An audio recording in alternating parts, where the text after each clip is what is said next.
Somos la Defensoría Nacional de Niñas, Niños y Adolescentes de Argentina. Vamos a tener hoy el gusto de compartir una mesa con la presentación de un tema titulado Protección de Datos Personales, ejercicio de derechos de niñas, niños y adolescentes en los entornos digitales. Nos van a acompañar 3 especialistas que hemos convocado. La Defensoría viene trabajando en este tema de diversas formas. Yo solo voy a mencionar que tenemos específicamente 3 recomendaciones. Hicimos otras incidencias, otros posicionamientos. Una de hace 3 o 4 años sobre conectividad educativa para garantizar el acceso a la conectividad educativa. Y la recomendación número 12, que sería la recomendación madre, que habla específicamente de la protección de los derechos de los niños, niñas y adolescentes en los entornos digitales, que ahí un poco damos cuenta de los desafíos de la conectividad, las oportunidades que tiene, pero también los riesgos, los cuidados que deben tenerse en los entornos digitales, los cuidados en el uso, pero también los cuidados en los diseños, en los desarrollos, cómo se protegen o no allí los datos de las niñas y los niños. Hemos escuchado a los adolescentes en diversos encuentros, en base a las preocupaciones. En ese momento lo más fuerte que surgía era las apuestas en línea, la afectación a su salud mental, en fin, una cantidad de situaciones que creemos que se están discutiendo y que el Estado argentino y la Defensoría va tomando posicionamientos para proteger en los entornos digitales, garantizando el principio de protección especial, que si, digamos, los datos, el uso de los datos por parte de empresas, plataformas, es incierto, bueno, la Defensoría plantea que allí hay una protección especial por garantizar. Y lo último, la recomendación número 18 sobre sharenting, específicamente, ahí trabajamos en la tensión entre la garantía y la protección de los datos personales y la responsabilidad parental, la monetización de los datos, el uso que se le da, especialmente con situaciones como Instamamis, Instapapi, niños influencers, donde hay una línea ahí de manera peligrosa entre el trabajo infantil y la libertad de expresión. Así que, bueno, un poco eso es parte del trabajo que hace la Defensoría, pero en esta ocasión nos vamos a centrar en los datos personales. Le doy la palabra a Gloria Bonato, directora de Unidad de Asesores de Gabinete. Muchas gracias, Gloria. No, por favor, Marcelo, muchas gracias. Principalmente gracias a todos ustedes, Fernando, Tomás, al Fernando que está a través de Zoom. Hay solo, además de generar este tipo de encuentros para repensar algunas cuestiones, a mí hay algo que siempre me inquietó, me preocupó y vi con casi asombro, que muchas veces cuando hablamos de datos personales, en general no incluimos a los chicos, ¿no? Y los tomamos a los chicos, aunque ya hace tiempo que está la 26061 como sujeto de derecho, pero a veces los adultos pensamos que los chicos siguen siendo cosas en donde publico, tranquilo, los datos personales o datos identificatorios que tengan que ver con el chico y no le pregunto nada.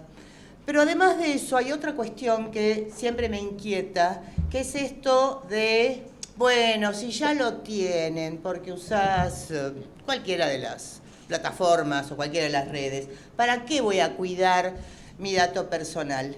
Y en ese sentido, me parece que el mundo adulto en general, tanto los organismos oficiales como los padres, como la escuela, como cualquiera que pertenezca al mundo adulto, debe tener especial cuidado con los datos de los chicos y no dar por hecho que está bien que otros los tengan.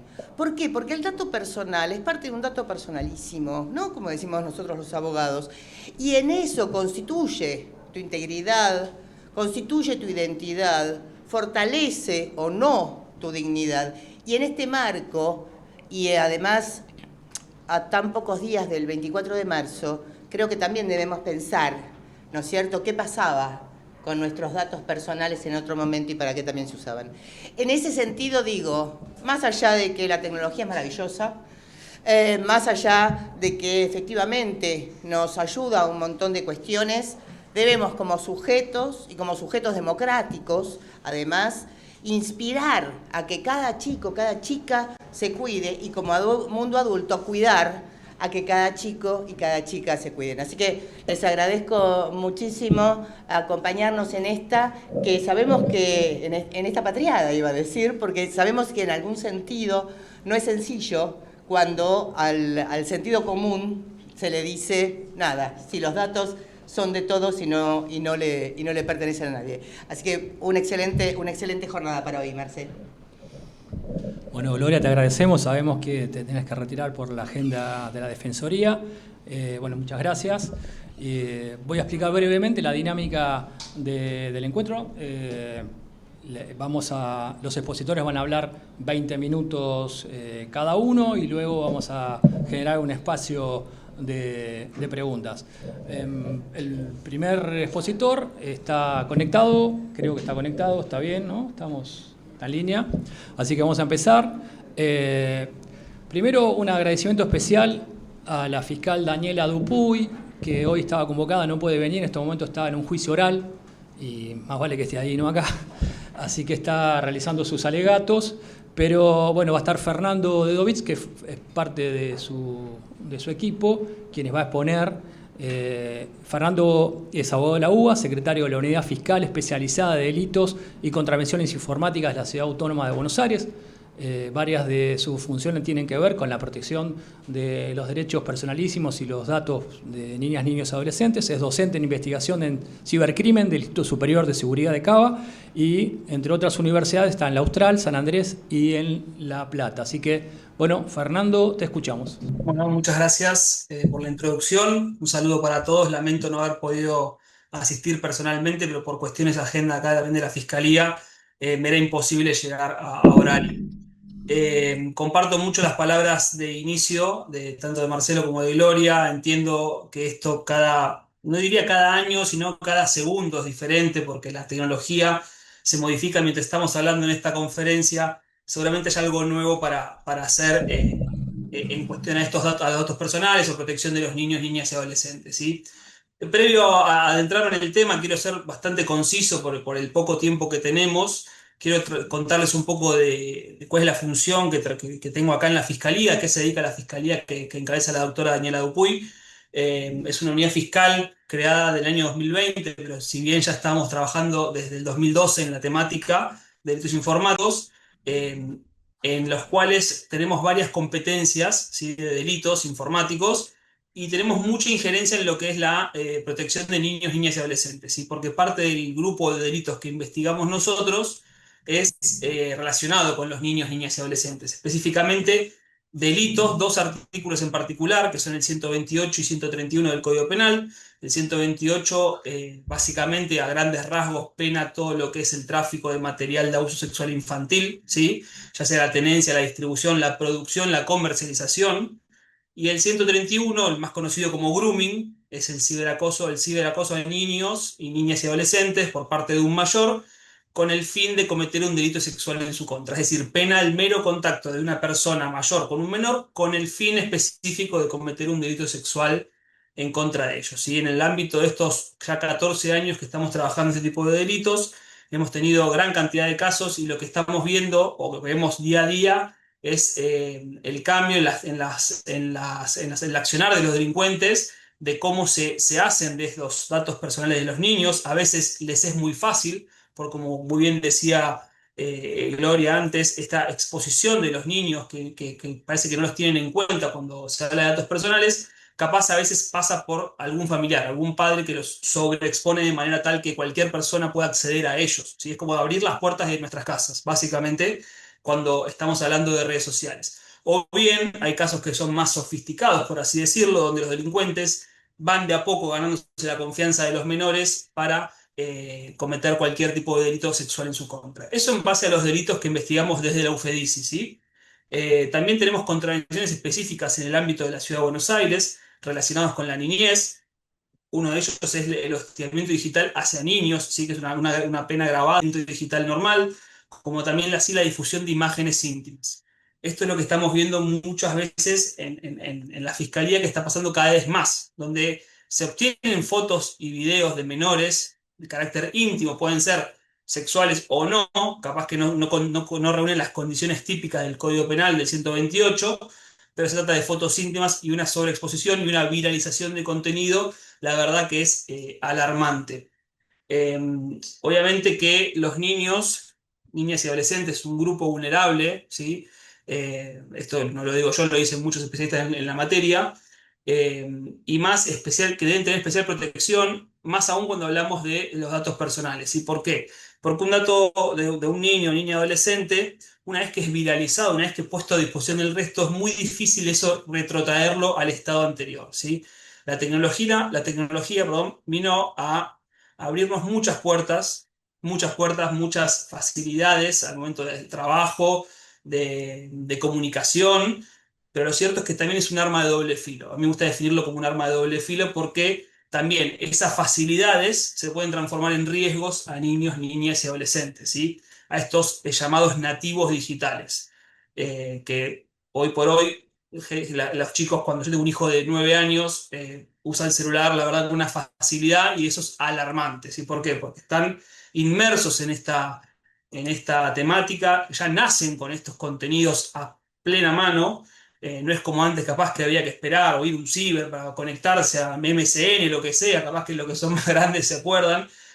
Fotolog, bueno, esto fue mutando hasta esta facilidad de conversación de que todo tiene que ser inmediato, todo tiene que ser en este momento ya y con una facilidad de conexión importantísima, ¿sí?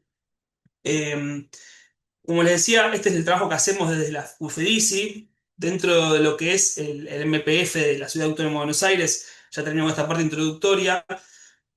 Nos acercamos a varias escuelas en talleres de concientización sobre esta temática, sobre el grooming, sobre el juego digital, en un programa que se llama MPF Más Cerca, ¿sí? Que son campañas de concientización para niños, para padres, para docentes, que se hacen hace varios años y que la verdad tienen un efecto bastante positivo y es de destacar, ¿sí? Pero bueno, volviendo al riesgo de la exposición de los datos personales de niños, niñas y adolescentes, habló Marcelo conmigo en la reunión previa que tuvimos ayer sobre el shareting, que es el shareting, ¿sí? Que es la exposición de los propios padres a los menores.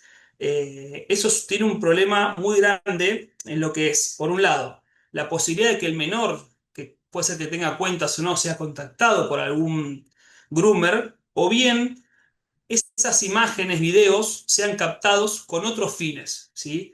Una vez que yo subo una foto o un video del ciberespacio a cualquier plataforma que sea de público acceso o que sea un acceso restringido, tengo que entender los riesgos que eso conlleva, ¿sí?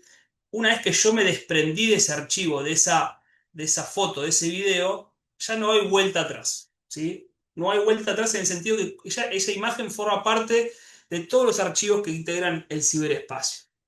¿Y qué pasa con estas fotos y qué es lo que vemos desde la fiscalía? ¿Qué pasa? ¿Sí? Como bien les dije, un dato de un menor puede ser víctima de grooming, un perfil, un celular, un WhatsApp, lo que sea de dato de un menor. Pero ¿qué pasa con esos archivos, esas fotografías, esos videos? Lo que estamos viendo en muchos casos, que esto fue el boom en 2024 y 2025 también, y este año está un poco más tranquilo, capaz por un tema de concientización de esto, esta creación de imágenes, ¿sí? Realistas utilizando inteligencia artificial. Es decir, tomamos una imagen de un menor, de una menor, de un niño, niña, adolescente, y mediante el uso de herramientas específicas de inteligencia artificial, puedo lograr que esos archivos, los menores aparezcan desnudos, ¿sí? O aparezcan siendo abusados por una persona, o aparezcan en situaciones sexuales. Eso es lo que estamos viendo y el grado de perfeccionamiento de estos archivos es alarmante, ¿sí? Es casi real. Si yo les muestro en el marco de nuestro trabajo, obviamente, una imagen real y una imagen con IA, es muy difícil que ustedes vean la diferencia. Hay que ser muy puntilloso. ¿Qué pasaba hace unos años? Esto era más fácil de evidenciar. El 128 de nuestro Código Penal lo que establece es una pena que va de 3 a 6 años o de 4 a 8, dependiendo de la edad de la víctima, aquel que publicare, produjere, facilitare, distribuyere material de abuso sexual donde se vean niños, niñas, adolescentes en situaciones sexuales o exhibiendo sus partes genitales con fines sexuales. Pero habla de representaciones, ¿sí?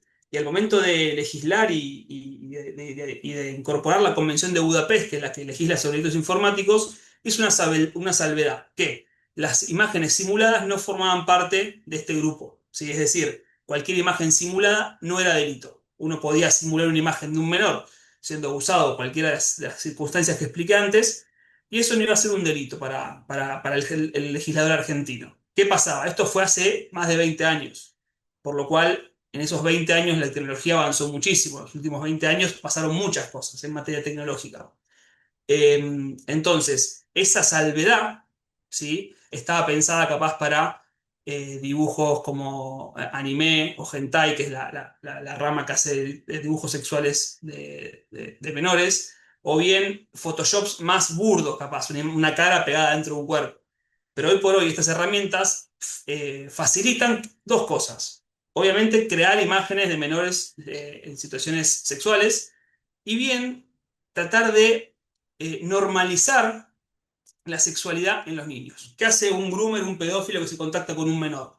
Esto lo digo no porque lo piense yo, sino por experiencia en casos reales. Arranca la conversación y luego de ganar la confianza del menor o de la menor, generalmente son niñas, la mayoría de las víctimas, esto hay que decirlo, empieza a jugar con jugar en el sentido de un juego como de seducción con la menor o el menor, donde establece ciertas barreras y va viendo qué barreras puede romper. ¿Sí? Primero capaz que le pide una foto a la menor, normal, una foto con un uniforme escolar, y va jugando a romper barreras. Y la menor o el menor accede o no, dependiendo del caso, pero una vez que llega al punto de tratar de normalizar la sexualidad en menores, lo hace mediante el uso de estas herramientas. Y volviendo al principio, creo que me excedí un poco, eh, esas fotos las puedes sacar tranquilamente de cualquier perfil, de un padre, una abuela, un tío, un hermano, de un colegio, etcétera, ¿sí? Por eso la protección de datos personales y la imagen de niños, niñas y adolescentes debe tener un grado de responsabilidad en el manejo por parte de los adultos y también por parte del Estado, ¿sí? Eso hay que decirlo y hay que tratar de legislar en materia de esto. Obviamente, estas representaciones que no forman parte, como lo dije antes, del Código Penal, porque se hizo una salvedad, desde la UFEDICI junto a la doctora Daniela Dupuy hemos trabajado en varios proyectos de reforma del Código Penal para tratar de establecer esta conducta como un delito más, ¿sí? Que no pase desapercibida. Eso para que lo tengan en cuenta y sepan el trabajo que hacemos acá de la Unidad Fiscal, no solo investigando, sino también concientizando y proponiendo estas medidas. Otra parte importante es la exposición de nuestros hijos, niños, niñas y adolescentes, a la inteligencia artificial. Eh, Cuento un caso concreto que pasó con mi madre, que hizo una foto con IA de mi hijo jugando al fútbol, como si fuera un jugador de fútbol profesional, y estaba muy bien hecha, la verdad. Y ahora le digo, ojo, que esta foto no sabemos a dónde va. No sabemos quién se hace de estos archivos y para qué los utiliza, ¿sí?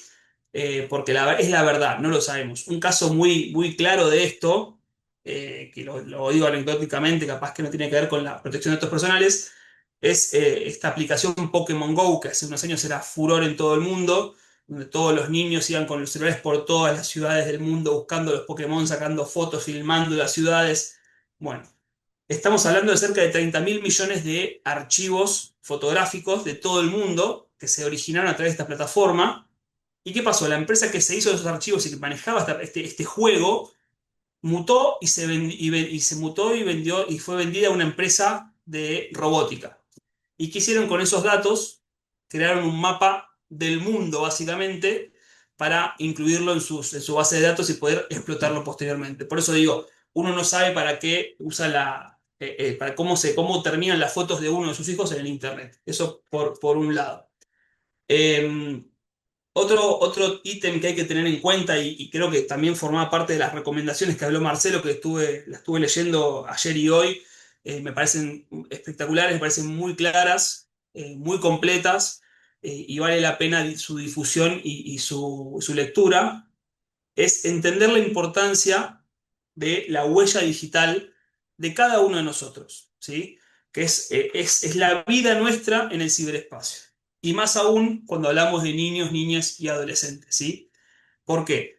Porque no es como capaz que hace unos años, donde uno tenía su vida personal, su vida laboral, su vida social, era real, era de carne y hueso, básicamente. lo que tenemos hoy, y esto me incluyo y creo que todos van a compartir esto y todos lo tienen, tenemos una vida laboral, una vida personal, familiar, y a su vez tenemos una vida en redes sociales. ¿Sí? Tenemos una vida en redes sociales. Puede ser cualquier red social, capaz más de esparcimiento como Instagram, Twitter, TikTok, redes más profesionales como LinkedIn. Si uno cuando va a una entrevista de trabajo va a tomar a alguien o alguien se ofrece para algo, bueno, lo primero que hacemos es ver su vida en redes sociales o en Internet. Lo googleamos, vemos que si hay noticias relacionadas con esa persona, vemos dónde trabaja, dónde trabajó, qué amigos tiene, qué sube, qué no sube, o sea, vemos todo eso. Y todos esos rastros que vamos dejando en el ciberespacio forman parte de nuestra huella digital. Es algo que nos identifica unívocamente del resto de las personas, tal y cual como fuera una huella dactilar, ¿sí? Pues es el juego de la huella digital. Y en los casos de niños, niñas y adolescentes, creo que es importantísimo, y tal como lo dice las recomendaciones de la DEFE, establecer ciertas pautas para que desde diferentes ámbitos, ya sea el ámbito del ejecutivo, del legislativo, de las empresas, que es muy importante, y obviamente desde los senos familiares, se establezca la importancia de preservar ciertos datos, cierta intimidad, de cuidar nuestra huella digital. ¿Sí? ¿Por qué? Porque una vez que pasa esto, no se borra más. ¿Sí? Eh, yo les voy a contar unas aplicaciones que surgieron en los últimos tiempos, que son, una de ellas es gestionada por NSMEC, ahora les explico qué es NECMIC, en las cuales ofrecen posibilidades de borrar contenido de Internet. ¿Sí? Borrar contenido de Internet. ¿Funcionan? Sí. No aseguran que esto no vuelva a viralizarse. Hemos tenido muchos casos de fotos y videos de niños que o han sido abusados o han sido víctimas de grooming, y en la cual se ha producido material de ellos mismos, en los cuales empiezan a viralizarse las fotos. ¿Sí? Capaz que ya son adultos de 30 años, pero las fotos, cuando fueron víctimas de algunos de estos delitos, siguen circulando en el ciberespacio. Estas herramientas lo que realizan es, si uno cuenta con la imagen de la que está viralizando, se genera un valor hash de la misma. Ahora les explico qué es NECMIC y valor hash, ya voy a eso, para buscarla en el ciberespacio. Es una búsqueda exhaustiva y extensa en todo lo que es el Internet superficial. Intenta verificar en qué lugares está para luego, estas entidades proceden a retirarla y eliminarla del ciberespacio. La verdad que según nos dicen, y habría que hablar y ahondar un poco más, tiene una tasa de efectividad del 90% de éxito, ¿sí? Por lo cual, uno, si quiere, capaz, sé que hay gente de todo tipo acá, de defensorías, de fiscalías, puede haber también, son herramientas que nos pueden servir para, no investigar, sino dar una respuesta a la víctima. ¿Sí? ¿Por qué? Porque a veces la pretensión de la víctima es: quiero que esto no circule más, quiero que mi foto, esto que yo perdí hace años no sea más viralizado y más. Bueno, es una forma de hacerlo, también así como la desindexación de páginas. Pero bueno, es algo que novedoso, que surgió hace, le digo, pocos días. Esto avanza día a día, minuto a minuto, y una de ellas forma parte del NSMEC, del National Center for Missing Children, y la otra por otras policías de Inglaterra, creo que era. NSMEC es una ONG internacional que se encarga que a su vez tiene convenios con todas las grandes empresas de redes sociales, plataformas de alojamiento de datos, Google, Microsoft, Meta, X, lo que se imaginen. Tienen muchísimos convenios en los cuales ellos reciben las denuncias de material de abuso sexual infantil o grooming en redes sociales. ¿Sí? Esta ONG se encarga de recopilar todos los reportes, todos los hechos, y los reenvía a los países parte. En caso de Argentina, el Ministerio Público Fiscal de la Ciudad es la boca receptiva de todas estas denuncias a nivel nacional. ¿Sí? Eso es NSMEC, porque quedó en el tintero. Y como les dije, lo que hace estas aplicaciones es generar un valor hash de la imagen. ¿Sí? ¿Qué es un valor hash? Es una identificación única de un archivo digital. Puede ser una foto, video, un archivo de texto, un PDF, un HTML, lo que se imaginen, una memoria, un celular entero, ¿sí? Una copia forense, va a tener un valor hash único. Cualquier modificación que sufra ese archivo va a modificar su valor hash. Por lo cual, estas herramientas lo que hacen es, a través de un cotejo de valores hashes, ubican estas imágenes y videos en el ciberespacio para proceder a su detección y retirada. Según lo que ellos mismos dicen, en los últimos 10 años han conseguido eliminar más de 200.000 imágenes íntimas no consentidas en Internet. Sí, es un número de éxito, la verdad. Las páginas son stopncii.latina.org, stopncii.latina.org, y la otra es takeitdown.ncmec.org/es. Sí, son las dos páginas que están trabajando fuertemente, una de ellas con National Center for Missing Children, para tratar de dar una respuesta a las víctimas de esta pérdida de su intimidad, básicamente, ¿sí? Eso es un poco lo que hacemos acá desde la Fiscalía, un poco lo que yo quería transmitir. Ahí me avisan que me quedan 5 minutos. Un poco lo que quería transmitir desde la UFEDICI, ¿sí? Somos un grupo de personas, hace años que trabajamos con la misma temática, estamos especializados en la materia y, como les dije, gran parte de nuestro caudal es sobre los niños, niñas y adolescentes, ¿sí? La Secretaría a mi cargo se, se especializa específicamente en la tramitación de investigaciones donde se produce, se difunde, se distribuye material de abuso sexual de niños, niñas y adolescentes, ¿sí? Eh, Tenemos muchísimo trabajo, lamentablemente. Cada vez tenemos más trabajo, también lamentablemente. Y lo que estamos notando es que, obviamente, este es un delito, y esto lo dicen todos los especialistas, que va en aumento continuo. La verdad, si uno ve las estadísticas de año a año, no hay ni un ápice de retroceso, es más, se multiplican exponencialmente los hechos. Y como estamos hablando de hechos, para que tengan una idea, estamos hablando que solamente en Argentina y solamente desde el Missing Children entran 400 reportes diarios, ¿sí? Es decir, que 400 veces hubo una distribución, una publicación, una producción, un hecho de grooming relacionado con alguna persona que vive en este país, ¿sí? Es un dato alarmante. El año pasado tuvimos un ingreso total de 160.000 reportes en lo que es la República Argentina, eh, solamente con Netflix. O sea, hay muchas cosas más que pasan, bueno, será para motivo de otra exposición o conferencia en la dark web, deep web y demás, pero bueno, es algo que no va a parar, ¿sí? No va a parar de pasar.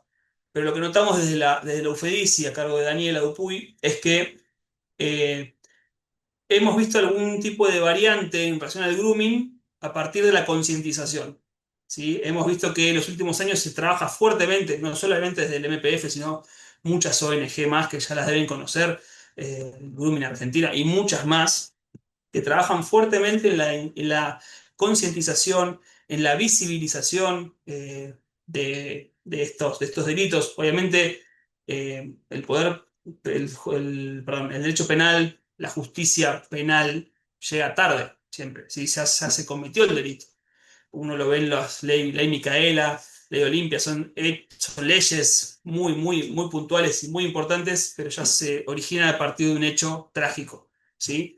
Por lo cual lo que vemos acá es que la concientización y la visibilización de estos tipos de delitos están aumentando mayor el éxito de que no se produzcan. Es decir, casos de grooming sigue habiendo, va a haber también muchos, pero estamos notando que hubo una merma o capaz una merma en el crecimiento, ¿sí? De los mismos, y todo en base a estos trabajos que se están haciendo acá mismo también hoy, ¿sí? La importancia de la protección de los datos personales de los niños y adolescentes es una boca de entrada de los niños muy habitual, ¿sí?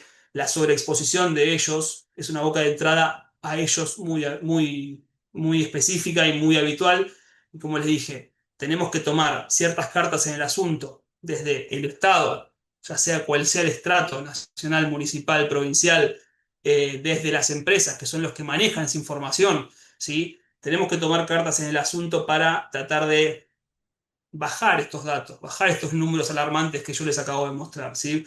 Porque es un trabajo, creo que de todos, y cuando hablamos de niños, niñas y adolescentes, creo que no va a haber mucha discusión, no debería haber discusión, que son un bien jurídico protegidos, son lo que más tenemos que proteger en nuestra vida, ¿sí? Por lo cual, nuevamente agradezco esta invitación, agradezco que me den la posibilidad de hablar de esto, de contar un poco el trabajo que hacemos desde el Uffidici, los invito a googlearnos, como les dije, búsquennos por todos lados, vean las noticias que hacemos y demás, los casos que hemos tenido de éxito y demás. Y bueno, a disposición de lo que ustedes necesiten, dejo mis datos, dejar a Marcelo mi mail también, si me quieren escribir por cualquier tema, a disposición de todos. Y bueno, espero que haya servido de algo este aporte que hice, que es más que nada concientizatorio y no tan específico en la materia. ¿Sí? Les agradezco mucho. Bueno, muchas gracias. ¿Se escucha bien? Muchas gracias, Fernando. Bueno, escuchamos marco jurídico, hasta propuestas legislativas. Leíste las recomendaciones de la ADEFE, o sea, estamos generando algo de incidencia en el Poder Judicial, que es un poco alguna de las funciones que tenemos nosotros, y un montón de preguntas, ¿no? ¿Dónde están los datos? ¿Quién los maneja? ¿Se comercializan? ¿No? Digo, hay un montón de cuestiones que tienen que ver con preguntarnos sobre las empresas, ¿no? que manejan los datos, que además tienen procesos casi adictivos para que los niños queden vinculados en los entornos digitales. Bueno, ahora vamos a presentar al doctor Tomás Pomar. Él es abogado con estudio de posgrado, Derecho Informático de la UBA, profesor a cargo de la asignatura Justicia Digital, también en la UBA, maestrando en Propiedad Intelectual de Flaxo, miembro fundador del Observatorio de Derechos Informático Argentino y autor de publicaciones especializadas y libros. Tomás, te dejamos la palabra. ¿Qué tal? ¿Cómo están? Ante todo, muchísimas gracias a la ADEFE por la invitación. Es un honor participar de este evento. Hago una pequeña introducción. Yo soy miembro del Observatorio de Derecho Informático. Somos un grupo de programadores, programadoras, abogados y abogados de todo tipo y cientistas sociales que nos dedicamos básicamente a defender dos líneas: ciudadanía digital plena y soberanía informática, ¿sí? En esta línea de trabajo lo que hacemos nosotros son informes, pero mucho litigio estratégico, ¿sí? Hemos litigado mucho, por ejemplo, en la Ciudad de Buenos Aires contra el sistema de reconocimiento facial, las bases de datos de cuidar y distintas cuestiones vinculadas, ¿sí? Yo me proponía, escuchaba acá esta presentación y me pareció muy interesante que se hable de que es el mes de la memoria, ¿no? Quiero decir por qué. Actualmente en lo que se está dando en materia de protección de minoridad a nivel mundial es casi un recuerdo de esa frase de nuestras abuelas de decir el camino al infierno está empedrado de buenas intenciones, ¿sí? Y con esto quiero ser claro con el caso europeo, con Chat Control. No sé si han leído eso, es una iniciativa de la Unión Europea para obligar a las empresas de mensajería a que guarden backups, ¿sí?, de los chats privados para que puedan ser utilizados en procesos de defensa de minoridad. Esto que puede sonar como algo bien intencionado en principio, claramente es una afrenta monstruosa hacia la idea de la privacidad en materia de telecomunicaciones, ¿sí? Y creo que esto es interesante por lo que se inició la charla, de saber en este mes que estamos todos llamados a ejercer la memoria, qué hubiese sido de esos años si hubiese estado disponible cierto tipo de información, ¿sí? Entonces, creo que en este sentido tenemos un desafío por delante, que es, claramente hay un problema, Fernando lo estaba describiendo muy bien antes, pero en el cual muchas veces se nos plantea a todos la posibilidad de solucionar un problema informático con ¿qué? Más soluciones informáticas.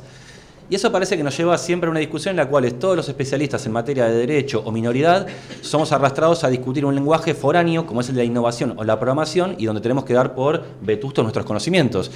Posiblemente sea la peor forma de establecer una solución al problema, ¿sí?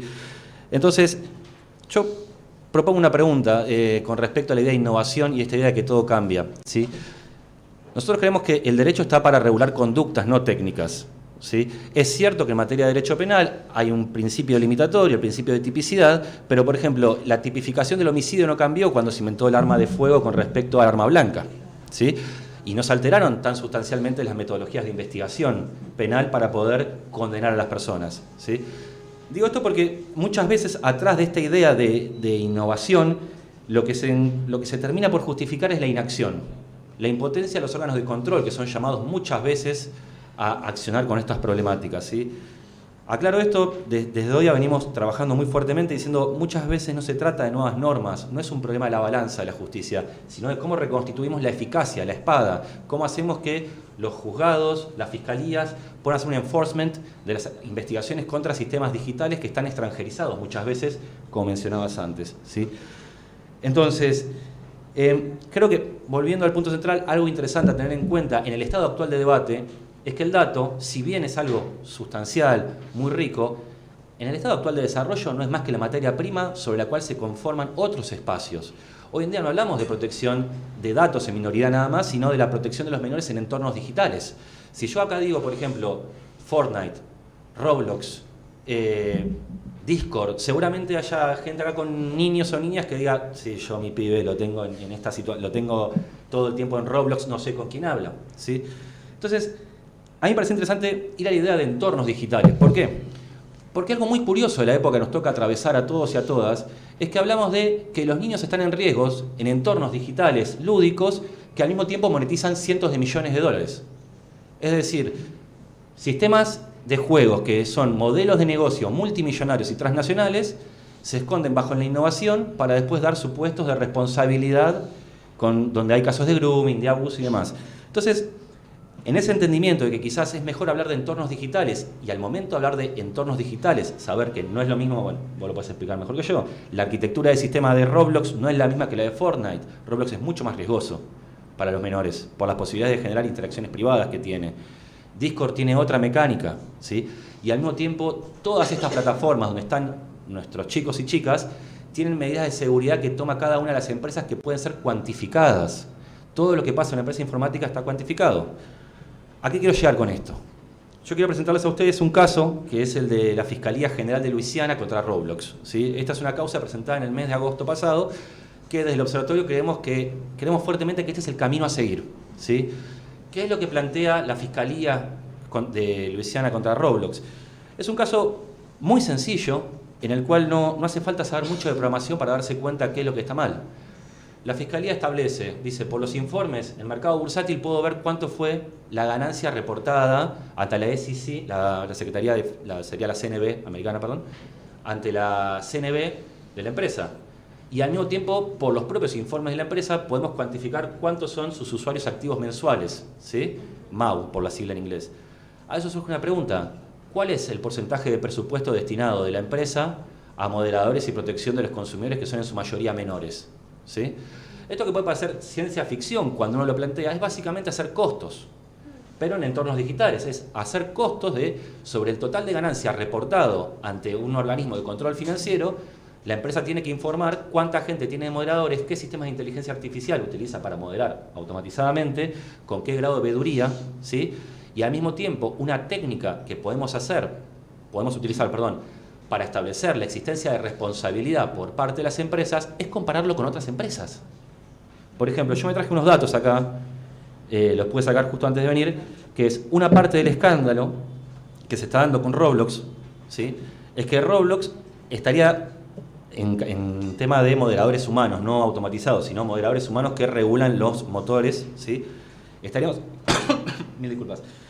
hablando de una persona humana cada 108.000 usuarios, de los cuales más del 80% son menores, ¿sí?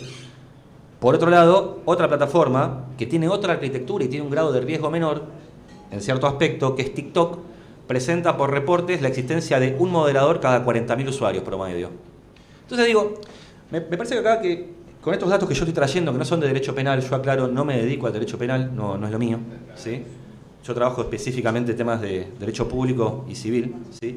Creo que podemos hablar de algo más interesante en el estado actual del debate y más complejo también, que es hablar de que no solamente hablamos de datos de menores, sino que hablamos de niños que están en entornos digitales de los cuales son consumidores y que les asiste el deber de seguridad del consumidor, ¿sí? De artículo 9 de nuestra vieja ley de defensa del consumidor, que le asisten también los derechos que consagra la ley de protección de datos personales, de la cual, por ejemplo, podemos establecer que tengan conocimiento pleno de la finalidad, ¿sí?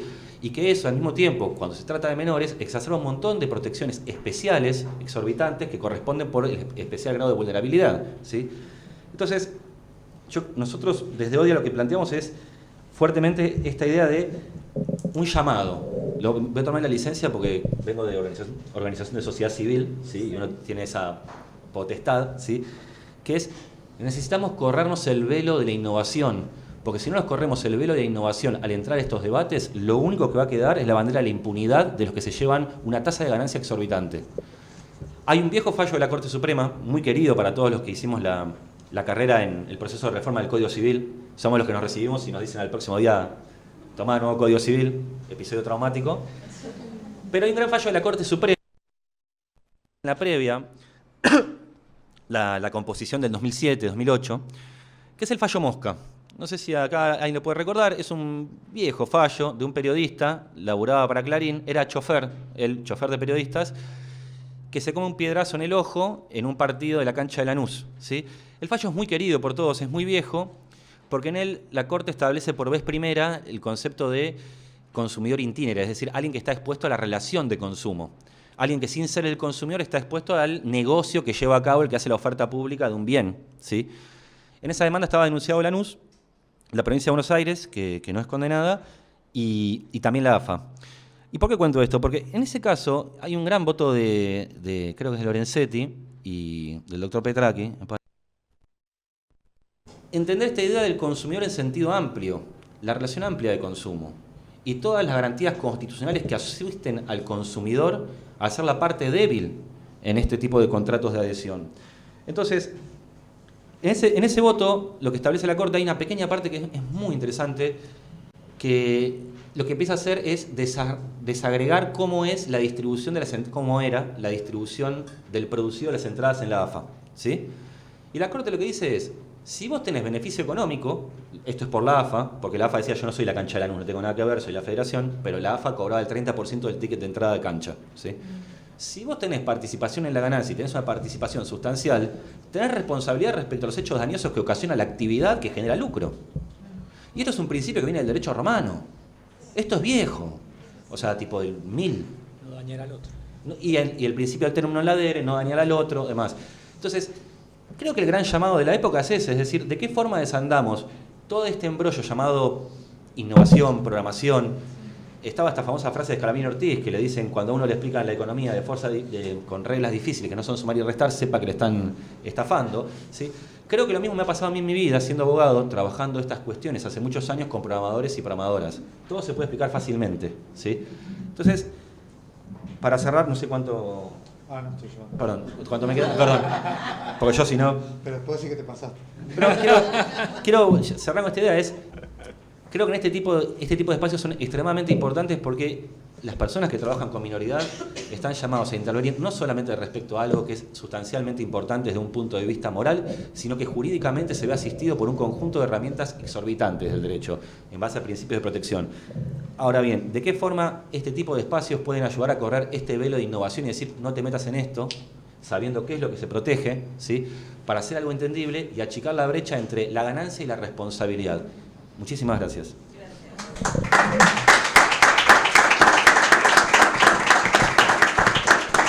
Bueno, Tomás, muchas gracias. Tocaste un tema hipersensible para nosotros que tiene que ver con, por lo menos con algunos compañeros, venimos discutiendo la categoría de hipervulnerables de las niñas y los niños en la relación de consumo y el agravamiento de las responsabilidades en esa relación asimétrica en cuanto a responsabilidad, prueba, en cuanto a trato digno, al deber de información, y creemos que todo eso juega en los entornos digitales y la 24240 y la Constitución se debe aplicar plenamente, ¿no? Bueno, así que un montón para seguir laburando. Bueno, ahora vamos con Fernando Chapagni. Ahora él es Fernando Chapagni. En un primer momento se había titulado a Fernando Dedovich. Bueno, Fernando es doctor en Ciencias de la Computación, profesor del Departamento de Computación de la Facultad de Ciencias Exactas y Naturales de la UBA, investigador de la UBA CONICET en Ciencias de la Computación. Hasta abril del 2025 se desempeñó como director ejecutivo de la Fundación Sadowski. Sus áreas de interés académicos son la didáctica escolar en la ciencia de la computación y los aspectos sociales de la tecnología. Hasta 2025 se desempeñó como representante de, lo voy a decir en castellano, Alianza Global sobre Inteligencia Artificial, GPAI, vos lo dirás en inglés, y ha escrito en varios medios de comunicación que vimos algunas de tus notas sobre inteligencia artificial, educación y empleo. Fernando, te escuchamos. Bueno, ¿se escucha antes el micrófono? Sí, bien. Bueno, gracias a la ADF por invitarme. La verdad que es un tema súper interesante. Confieso que estoy afectado por el relato de mi tocayo, ¿no? Bueno, sepan que los que no estamos en esa parte del mundo digital no podemos sustraernos al pavor que nos causa cada vez que lo cuentan. Voy a cambiar yo un poquito el ángulo, pero bueno, voy a tocar varios de los temas que mencionaron. Lo que contó mi tocayo viene muy a colación de un estudio que hizo uno de Germán Schinka, tesista de doctorado de la UBA, y que estamos tratando de publicar en breve, donde explorábamos llamémoslos creencias de niños y niñas, en este caso de 9 y 10 años, sobre algunos aspectos de cómo funciona la tecnología. La respuesta rápida es que nada, no tienen idea, ¿no? Digamos, ya sabíamos que esto de los nativos digitales era un verso, pero cada vez que lo exploramos recolectamos más y más evidencia de que es un verso, ¿no? Los niños tampoco saben cómo funciona la tecnología, como dice un colega docente, que los niños puedan utilizar estos aparatos se debe al talento, a la creatividad de un equipo de marketing, de diseño, de ingeniería, que hizo que hasta un infante lo pueda usar, pero no porque tenga ningún talento ni conocimiento especial. Cuando les preguntamos sobre... les decíamos, bueno, vos le mandás una foto por WhatsApp a un amiguito o amiguita y te arrepentiste y la querés borrar, vos podés lograr que esa persona ya no lo tenga más. La mayor parte respondía de manera incorrecta, ¿no? La mayor parte pensaba, les damos una serie de escenarios, solo uno de ellos correctos, los otros incorrectos, y la mayor parte de niños y niñas elegían los escenarios incorrectos pensando que de alguna manera retenían control, ¿no? Herramientas que usan todo el tiempo. Digo esto para introducir otro de los ángulos, que es difícil poder hacer uso pleno de nuestros derechos digitales, protegernos plenamente en el ámbito digital, si no entendemos cómo funciona el mundo digital, que está esperando nuestro país para incorporar la enseñanza no con apoyo de computadoras, sino sobre las computadoras, digámoslo formalmente, la enseñanza sobre ciencias de la computación en el sistema educativo. Esto ya era urgente en el año 2010. A todos debería darnos vergüenza que yo tenga que decir que en un mundo donde nos la pasamos hablando de IA, en la mayor parte de nuestro país no explicamos cómo funciona esto de manera formal dentro del sistema educativo, que debería dar cuenta de cómo funciona el mundo en el que nos desenvolvemos, ¿no? O sea, si nosotros no explicamos cómo funciona la tecnología, estamos todo el tiempo diciendo no ponga las manos en el enchufe y pegándole en los dedos y dando recetas que tienen que aprender de memoria para protegerse de la tecnología del momento. Sale una nueva y como yo no entiendo los fundamentos, ya no puedo deducir cómo protegerme. ¿Está bien? Además, no tenemos derecho para ejercer una ciudadanía plena. Introduzco ahora el debate sobre la prohibición de acceso a las redes sociales y el balance que eso tiene con la privacidad. Ahora voy a meterme en eso. ¿Cómo puede expresarse, emitir una opinión, ejercer la ciudadanía plena un ciudadano o ciudadana que no entiende cómo funciona la tecnología? ¿No? Queda manco, queda desvalido, queda en una posición de minoridad para discutir un asunto fundamental, y son cada vez asuntos más importantes. Menciono un debate de hace unos años, ¿no? En la gestión anterior de Trump fue en contra de la neutralidad de la red. Esto fue tapa de todos los diarios del mundo. La mayor parte de la gente lo miraba como la vaca al tren, ¿no? ¿Por qué es importante? ¿Qué es la neutralidad de la red? ¿Cómo se come? ¿Por qué Trump habla de esto? ¿Cómo esto va a cambiar un montón de reglas de la economía? Cero información, ¿está bien? Entonces digo, metiéndonos en el debate actual de inteligencia artificial de redes sociales y el acceso de los niños, habrán visto que hay un debate muy interesante que básicamente pavimentando de buenas intenciones el camino al infierno, como decía Tomás, muchos organismos, parlamentos europeos, o sea, quiero decir, el Parlamento Europeo y de distintos países de la Unión, están planteando prohibir el acceso de manera fehaciente a menores de edad a las redes sociales, lo cual para mí es una buena idea, ¿no? No hay nada... si hacemos una balanza de pros versus contras de las redes sociales, la verdad es que no hay nada para rescatar ahí, son una cloaca para los niños, ya lo sabemos en este momento, intensifican ideas tóxicas, roban sus datos, facilitan conductas asociales. La verdad es que en general es muy poco lo que podemos rescatar, y cada vez que aparece algo a rescatar, si pensamos un poquito, hay una manera de rescatarlo sin las redes sociales. La verdad que sería muy bueno poder limitar fehacientemente el acceso de niños, niñas y adolescentes jóvenes a ellas. Hago un paréntesis. Por favor, no utilicemos esto para el falso debate de prohibir versus explicar. Es prohibir y explicar, como hacemos con el cigarrillo. Es un debate ridículo, ridículo. Claro que tenemos que explicar por qué lo prohibimos, pero hasta tanto vos tengas esos anticuerpos, lo vamos a prohibir, porque es la manera de protegerte, porque la lucha es muy desigual, porque las redes sociales, hoy en día sabemos, tenemos muy documentado, que activan mecanismos fisiológicos de adicción. Entonces necesitamos recurrir a medidas extremas mientras explicamos por qué estamos llevando adelante esta prohibición. No hay un debate ahí, no hay ningún debate. Por favor, no queremos un debate donde no lo hay. Pero decía, el debate interesante es cómo hacemos para ejercer esa prohibición. Obviamente la autodeclaración no tiene ningún valor, eso existe hoy en día y no funciona.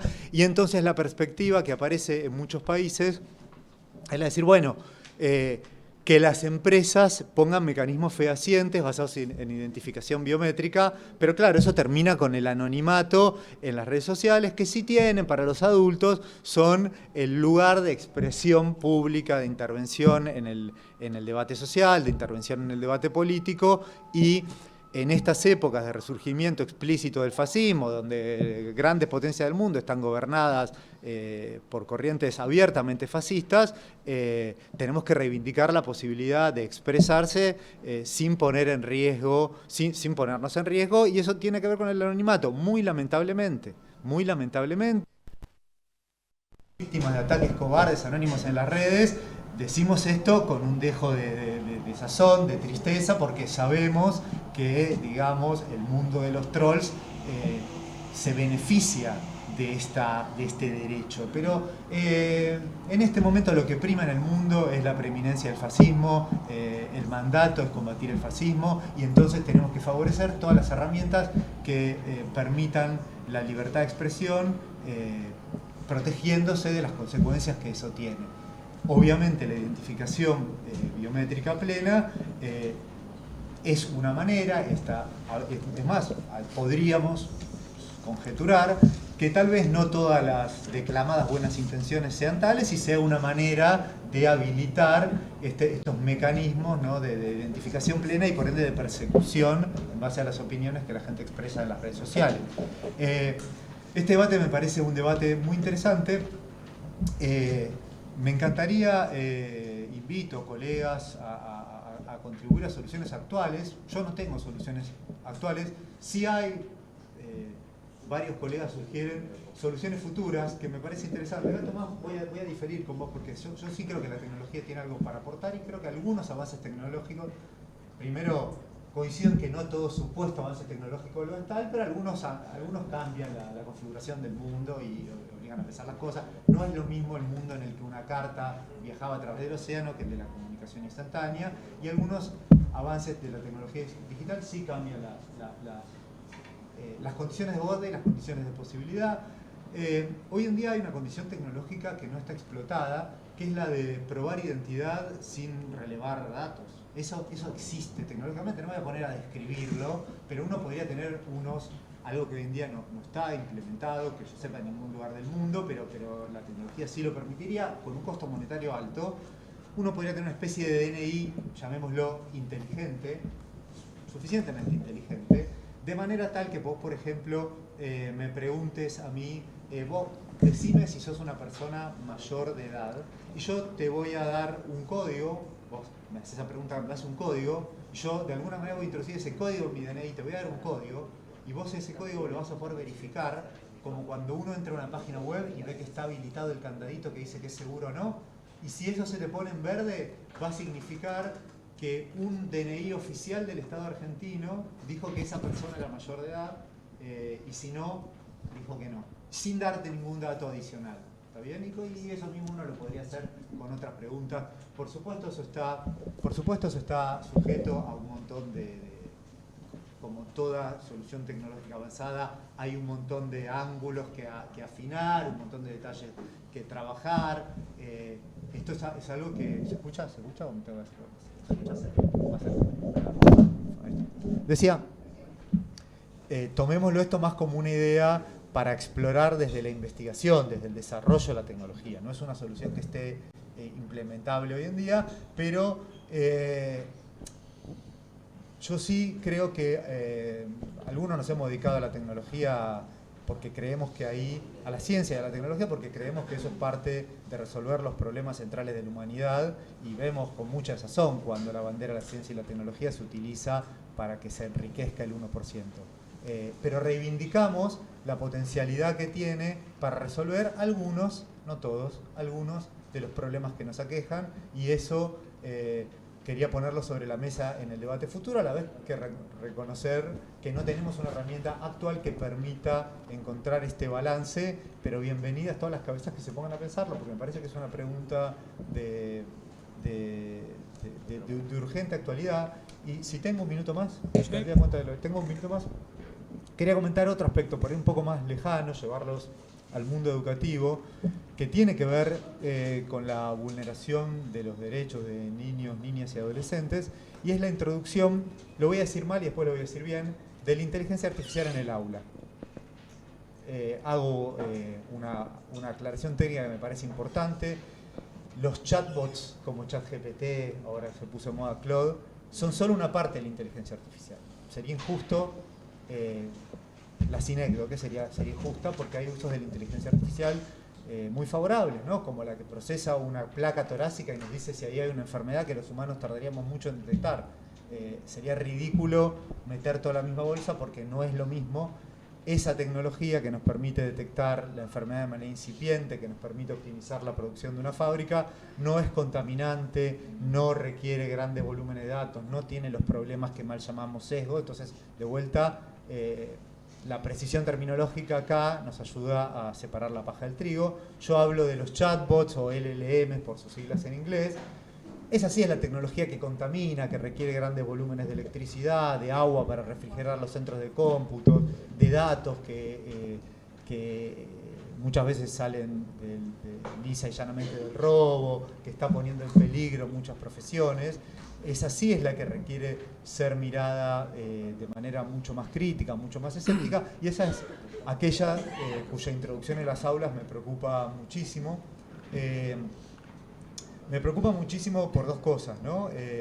Porque primero nos deja a todos en evidencia. ¿No era que éramos cuidadosos en lo que metíamos en las aulas? ¿Por qué estamos metiendo tecnología en las aulas que no está soportada por ninguna evidencia científica? No hay ningún estudio científico serio que nos diga que niños, niñas o adolescentes aprenden más o mejor con el uso de estos chatbots en el aula. No lo hay.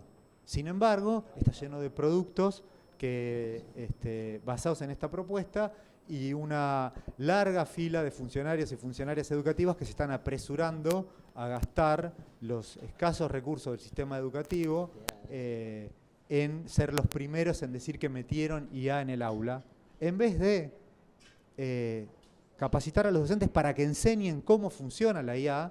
Están exponiendo a niños, niñas y adolescentes a estos productos, primero, que no tienen ninguna evidencia de que generen ningún tipo de aprendizaje.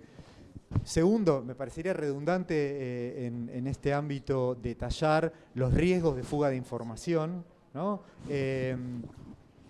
Tercero, que tienen una característica sobre la cual fingimos demencia de una manera pavorosa, que es lo que de manera marketinera llamamos las alucinaciones, y no es otra cosa que una falla técnica de origen intrínseca a la tecnología, no coyuntural, no se va a corregir con la próxima versión, con la siguiente, coyuntural a cómo está armada la tecnología, que es que inventan información.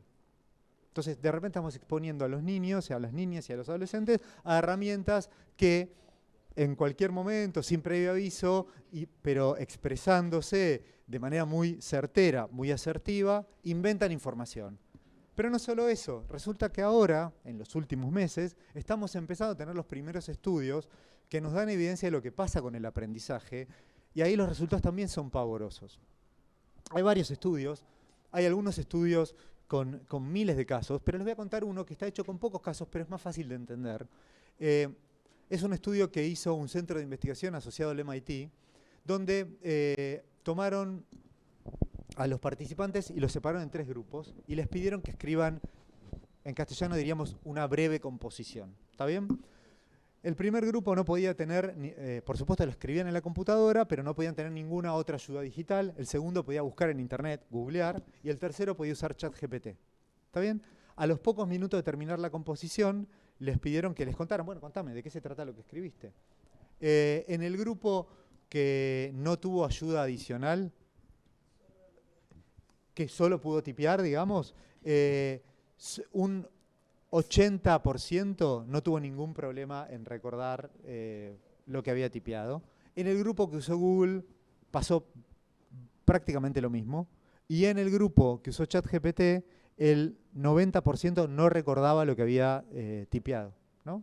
La composición que habían tipeado. De vuelta, la habían tipeado, supuestamente no es que le habían dicho a la herramienta que la tipee. Lo habían hecho de la manera correcta, con ayuda de la herramienta, para mejorar. Mentira. Mentira, ¿no? Yo estoy seguro que nos está escuchando alguien que nos cuenta de su sobrino, sobreescolarizado, muy estimulado en el hogar, que lo hace bien, o esa persona que tiene estudios de posgrado y le pide al chatbot que desafíe sus ideas, que corrija, que lo contradiga. Me están hablando de casos de reserva ecológica, ¿no? Me hacen acordar a esos animalitos, ¿vieron? Que fueron rescatados, están en la reserva ecológica y ahí viven lo más bien, pero llevados a la naturaleza se lo comen los depredadores.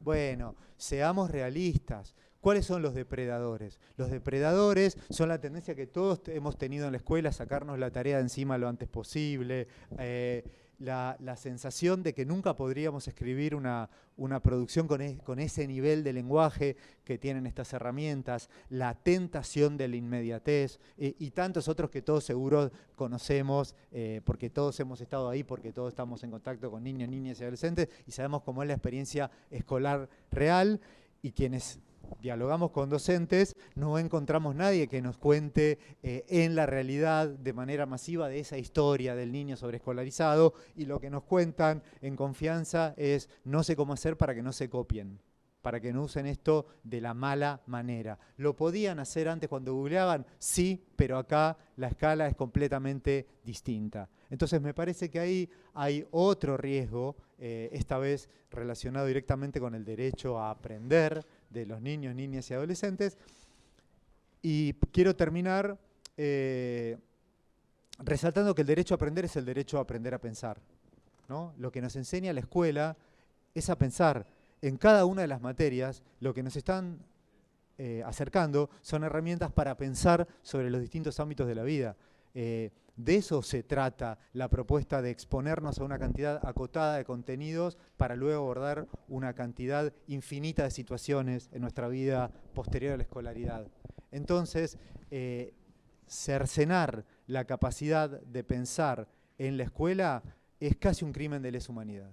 Es un daño enorme que le estamos haciendo a las generaciones actuales, estamos impactándolos de manera muy, muy dolorosa, muy, muy profunda en su futuro y entonces invito a la reflexión para que cesemos en este daño que estamos causando, saquemos a los chatbots de la escuela argentina.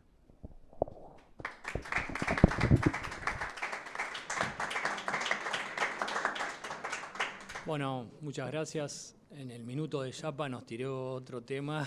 Abriste una ventana, Fernando, sobre IA y educación, que bueno, es un tema también que estamos trabajando, estamos preocupados, está ligado con los entornos digitales, con los datos, con la educación, porque están ligados, pues son derechos esenciales de niñas, niños y adolescentes que está...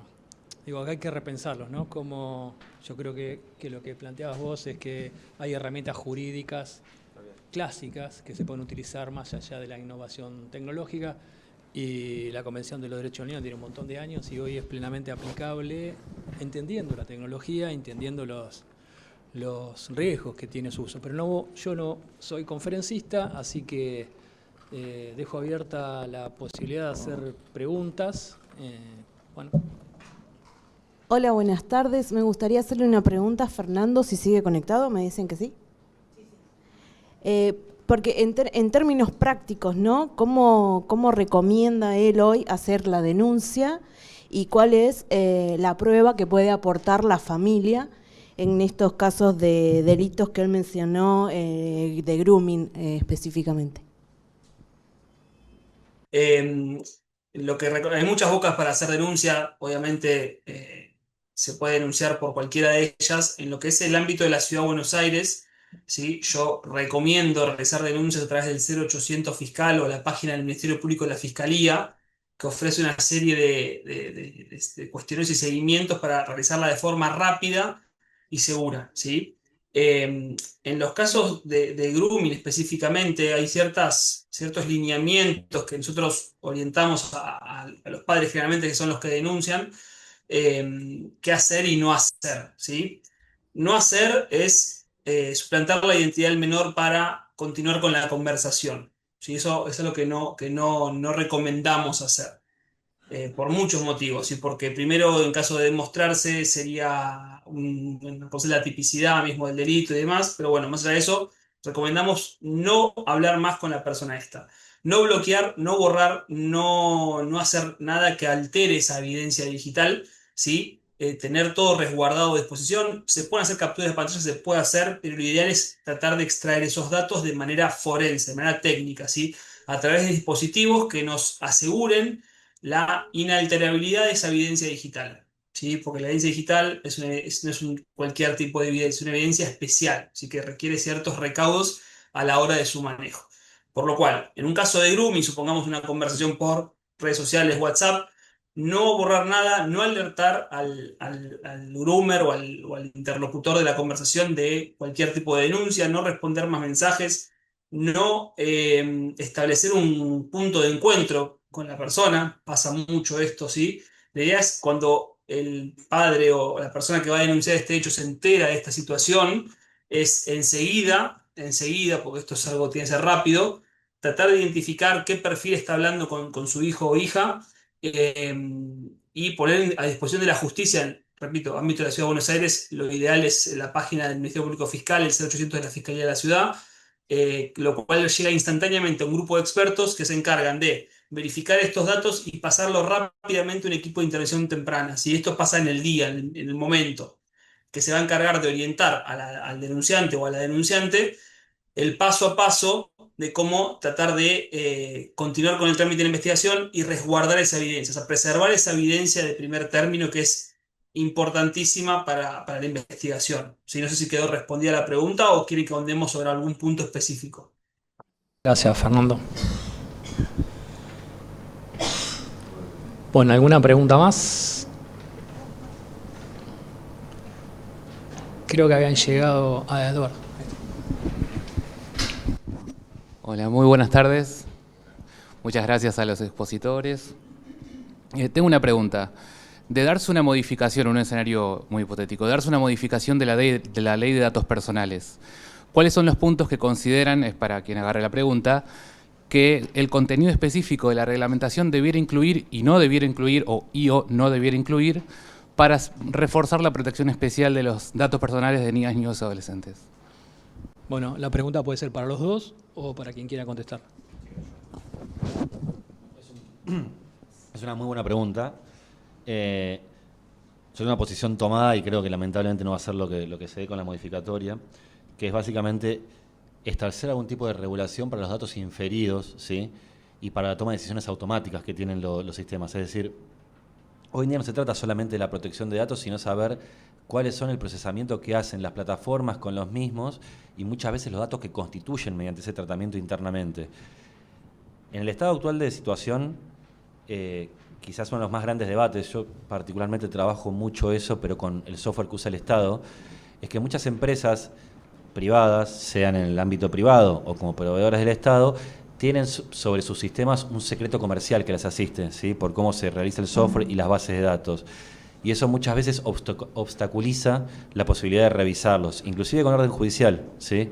Nosotros tenemos un caso donde eso se puso en debate y te va a parecer loco, pero tenemos sentencia favorable, confirmada por la Cámara, en ejecución en primera instancia sobre un proveedor del gobierno de la ciudad, y el proveedor del gobierno de la ciudad dijo, no voy a dar el código fuente ni los datasets de cómo es el sistema, porque yo en realidad soy simplemente broker de una empresa extranjera que yo intermedio en la posición, en el software que usa el Estado.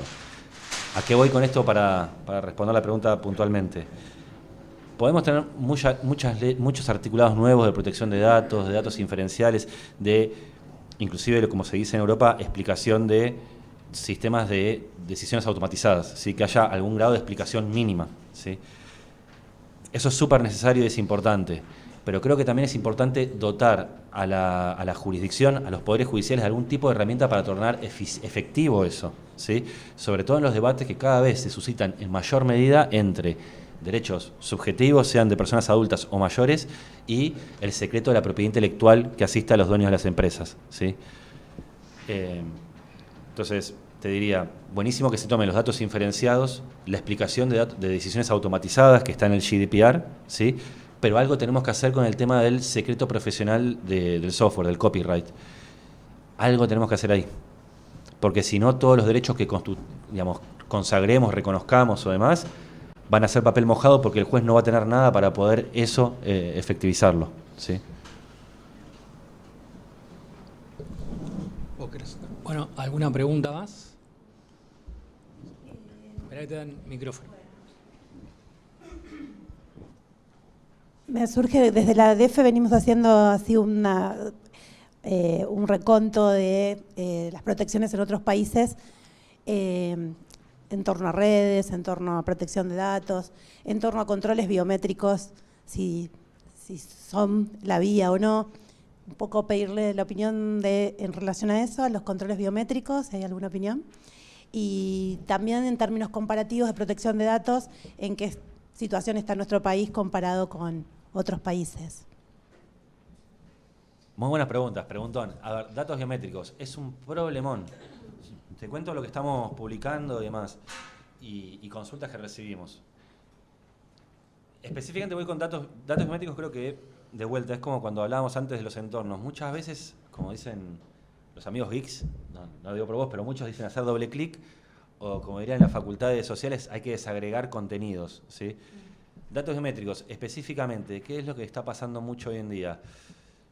Aparecen muchas empresas que muchas veces no tienen grandes certificaciones ni antecedentes, esto hay que aclararlo, ¿sí? Y se presentan como proveedores de empresas privadas, sean concesionarias del Estado, en muchos casos, que tenemos bajo análisis, o empresas privadas puramente privadas. Y está sucediendo que trabajadores que ya tienen una relación de trabajo vigente, ¿sí? Se presenta a la parte empleadora y le dice, muchachos, a partir de mañana tienen que poner la cara y la huella, ¿sí? Nosotros en ODIA tenemos una posición tomada con eso. Nosotros creemos que es un exceso del ius variandi del empleador, porque está introduciendo al contrato de trabajo un hecho adicional que requiere un consentimiento explícito según la Ley de Protección de Datos Personales y que no estaba contemplado en el contrato originario, por lo cual creemos que el trabajador puede darse por despido de forma incausada si no acepta esa imposición, ¿sí? Respecto a esto que estamos charlando acá, y está buenísima tu pregunta, Secretaría de Trabajo actualmente no está sacando nada. La Agencia de Protección de Datos de Acceso a Información Pública no está sacando nada. Caso contrario, por ejemplo, yendo quizás al segundo punto de tu pregunta, pero quiero hacerlo específicamente sobre relaciones laborales, la Agencia Española de Protección de Datos. La Agencia Española de Protección de Datos es un dragón de 7 cabezas, igual que la alemana. Trabajan con muy buena documentación, con documentos que son después exigibles en sede judicial, muy bien articulados con los poderes judiciales, ¿sí?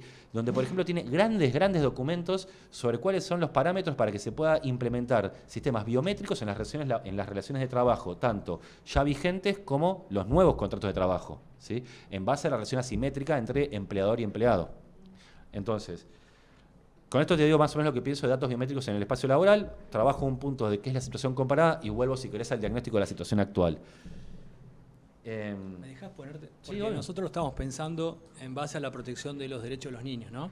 Entonces, muchas veces pensábamos que, especialmente en apuestas en línea, y cuando discutíamos con las cámaras, decíamos, bueno, una forma de garantizar que los pibes no accedan a esas plataformas, a las legales, ¿no? Porque la legal hay que darla de baja. Bueno, para las legales es que haya datos biométricos, pues de esa manera, habíamos pensado, pero ahí tensionaba con el derecho a la protección del dato. Digo, en ese punto, si usted tuviese que pensar una regulación para evitar que los pibes accedan a las agencias de apuestas en línea, el dato biométrico surgió mucho incluso en el Congreso como idea, pero bueno, está la tensión que decía recién Vanessa, ¿no? Volviendo un poco al planteo que yo hacía de manera hipotética, pero ahora hablando de cuestiones reales. No todas las identificaciones biométricas son iguales, ¿no? Digo, cuando vos desbloqueás, cuando una aplicación dice para loguearte al banco vamos a usar tu cara, a veces esa cara la verifica tu celular, no viaja. Entonces, a veces, pero eso se puede controlar. Entonces, ¿por qué no pedirle a las empresas tecnológicas que nos den unos celulares para menores de edad, que hagan chequeos locales de quién lo está usando y que en base a eso directamente no permitan acceder a ciertas funcionalidades? ¿Es la solución completa? No, pero puede ser un gran paliativo, ¿no? No es cierto que porque una solución no sea absolutamente completa no resuelva nada del problema. Me parece que ahí hay que...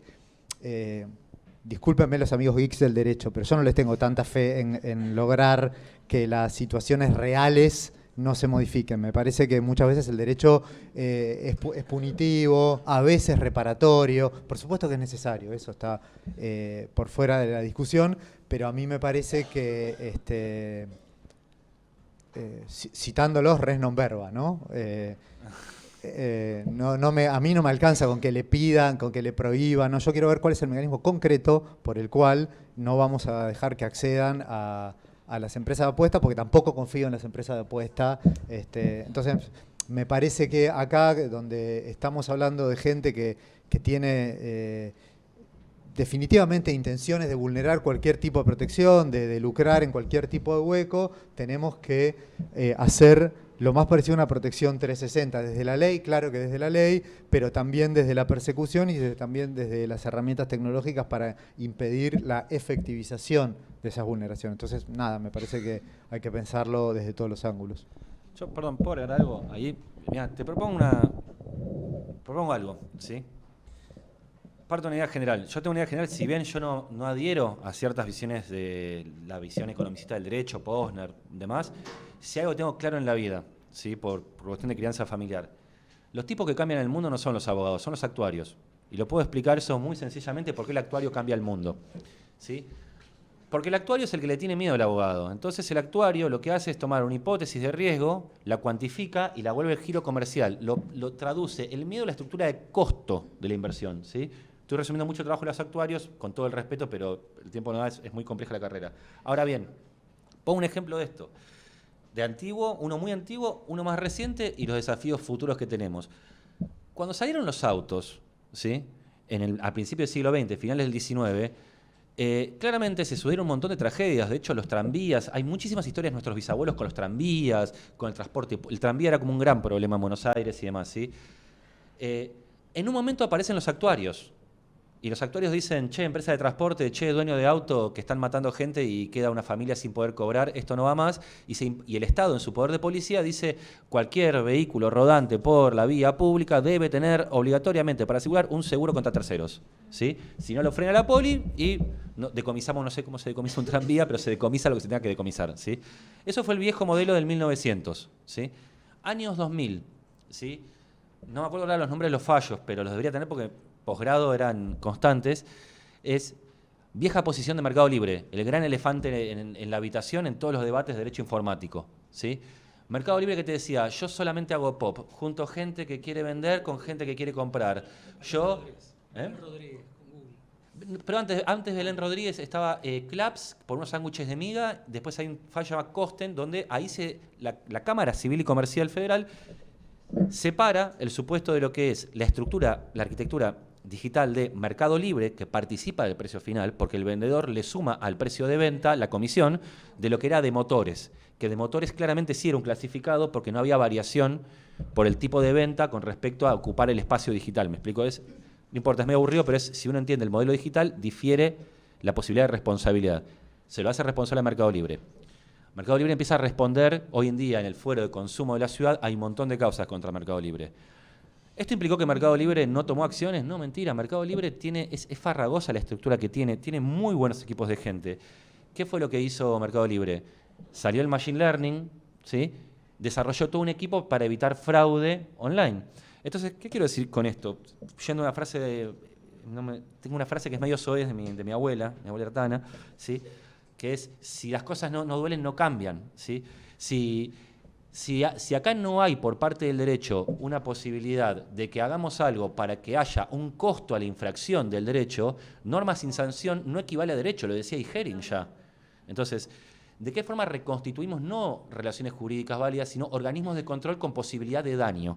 Y yo sí vengo a defender el valor de los organismos de control y del daño que tiene que ejercer legítimo. No hay que tener miedo a los organismos de control, sean jurisdiccionales o administrativos, que ejerzan daño sobre unidades de negocio que están generando situaciones disvaliosas, inconstitucionales y dañosas para terceros. Entonces, eso es lo que yo veo que afuera sí está pasando y no pasa acá y que creo que es necesario, yendo al tercer parte de tu pregunta, ¿sí? Re importante la pregunta y buenísimo que se la hagan acá en estos lugares. Hoy hablábamos de, en las relaciones de consumo existe algo que se llama daño punitivo, sí. Es decir, la capacidad que tenés, digo, por ahí alguien que no, del derecho dice daño, vamos y le rompes la cabeza al dueño con un martillo, no, es la capacidad económica de sancionar económicamente a alguien porque está abusando de una posición a sabiendas, y nosotros lo que planteamos que cuando son niñas y niños debe ser mayor la reparación. Bueno, si alguien tiene alguna pregunta más. Bueno, hay muchísimas preguntas más, pero el tiempo, me parece que para esta charla les agradecemos a los Fernandos y al doctor Pomar por haber concurrido.